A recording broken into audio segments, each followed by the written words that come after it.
Добрый день, уважаемые эксперты. Меня зовут Чеботарь Дмитрий. Представляю вашему вниманию коллекцию модной одежды и аксессуаров «Бардак». Бездумное потребление уже не в моде. Новое поколение выбирает эко-бренды, практикующие апсайклинг. Тема супермаркета и название коллекции «Бардак» выбраны не случайно. Супермаркет – это один большой бардак, и покупатель выбирает нужное ему. Так и способ апсайклинг подразумевает поиск модного решения из ворха старых вещей. Актуальность моего проекта заключается в поиске новых, сберегающих экологию способов производства модной одежды. Целью является создание коллекции способом апсайклинг. Задачами ознакомиться с новым течением перепроизводства одежды, апсайклинг. Изучить спрос в нашем регионе, проведя опрос среди сверстников. Третье – изготовить коллекцию. Анкетирование показало, что все относятся бережно к экологии, но большая часть не знает о таких течениях, как апсайклинг и ресайклинг, но готова одевать одежду в такой стилистике, что меня и подвигло на данную работу.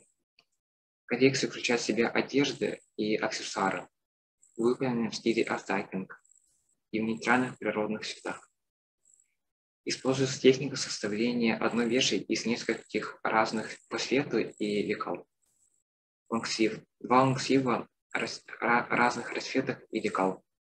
Перекроены и сшиты таким образом, что образовать 4 рукава. Оба рукава с каждой стороны функциональны. Толстовка лонгслив.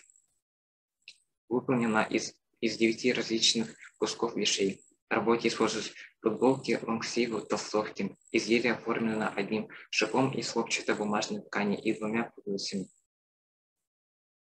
Разрешенные джинсы. Выполнены из 2 джинс разных цветов. Боковые швы от уровня колена вставлены к линии. Тем самым было получено разрешение. Низ денима не обработан и асимметричен. Футболка с воротником. Футболка была сделана из 3 различных вещей, где составными частями являются футболка, лонгслив и штаны. Воротник имеет молнию, которую можно регулировать. Юбки сделаны из 2 различных юбок, материал – эко-кожа. Спереди асимметрично располагается рабочая молния. Вывод. В заключение можно с уверенностью сказать, что главная цель проектной работы была достигнута, и все поставленные задачи были решены, а также рассмотрены все основные аспекты, необходимые для разработки новой коллекции способом апсайклинг. Спасибо за внимание.